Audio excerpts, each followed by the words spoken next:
Assalamualaikum warahmatullahi wabarakatuh. Saya dari kelompok 1 akan mempresentasikan laporan tugas kelompok P3 kami pada mata kuliah Manajemen Desain Komunikasi Visual. Kasus yang kami angkat adalah kampanye digital dan rebranding kemasan dari brand skincare Indonesia, yaitu White Lab. Branding dan kampanye visual saat ini bukan hanya soal estetika, tapi juga strategi.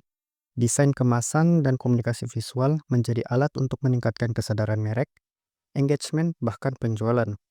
Kami memilih White Lab karena brand ini melakukan penyegaran identitas kemasan dan kampanye digital menjelang periode mega sale 11.11, sehingga relevan dengan konteks manajemen proyek desain.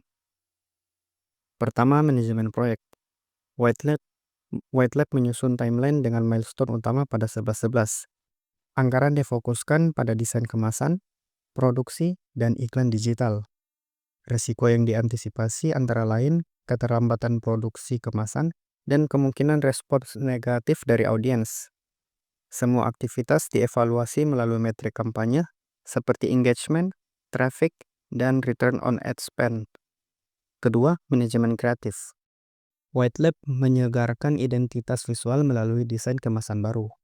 Visual kampanye yang konsisten dan gaya minimalis premium, visual harus relevan dengan citra brand dan menarik di media digital.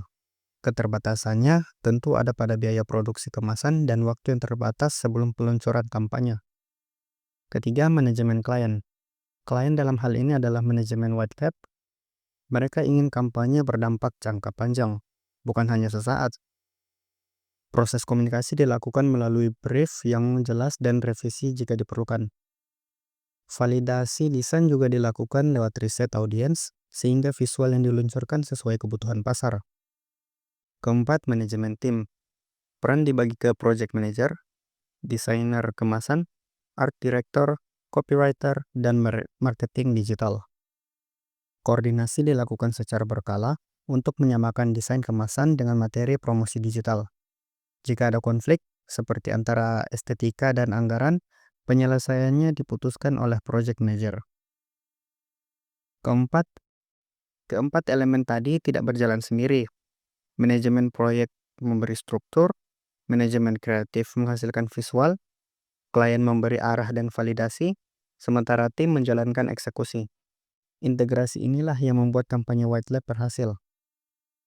Tantangan yang muncul antara lain keterlambatan produksi, revisi berulang, dan ekspektasi klien yang berubah.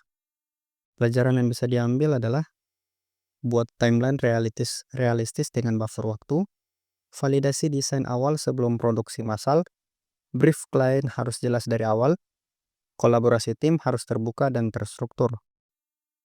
Kesimpulannya, studi kasus White Lab menunjukkan keberhasilan proyek desain komunikasi visual sangat bergantung pada integrasi 4 elemen manajemen, proyek, kreatif, klien, dan tim. Dengan sinergi yang baik, kampanye branding bisa berjalan efektif, relevan, dan berdampak bagi target pasar. Sekian presentasi dari saya. Assalamualaikum warahmatullahi wabarakatuh.